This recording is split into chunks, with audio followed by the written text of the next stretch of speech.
Hello আমার প্রিয় বন্ধুরা, তোমরা সবাই কেমন আছো? আশা করছি সবাই খুব ভালো আছো।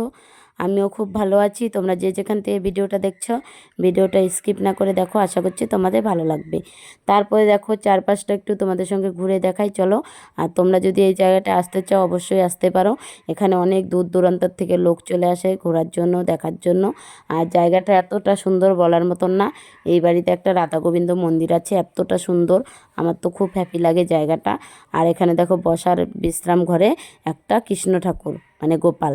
আর চারপাশে এতটা সুন্দর, মানে কি বলবো, বড়দের বসার জায়গা, ছোটদের জায়গা, চারপাশে এত ফুল গাছ, তারপরে চারপাশে এত প্রদর্শনী।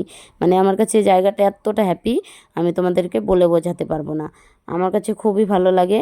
আর তোমাদের যদি ভিডিওটা দেখে ভালো লাগে, আসতে ইচ্ছে করে, চলে আসতে পারো। তারপরে দেখো আমরা বসে আছি, তারপরে বসে থেকে সব ঘুরে দেখতে থেকে তারপরে আমরা বাড়ির দিকে চলে যাচ্ছি। তাই এই যে আমাদের নদী, এই নদীটা পার হয়ে আমাদের যেতে হয়। তাই যাওয়ার সময় আমি তোমাদের সঙ্গে শেয়ার করিনি, আসার সময় শেয়ার করলাম। তাই এই নদীটা অনেক বড়, ঘুরে এসেছি আমরা। তাই তোমরাও আসতে পারো। তাই ভিডিওটা আমি এখানে রাখছি। সবাইকে শুভ বিকেল, সবাইকে টাটা।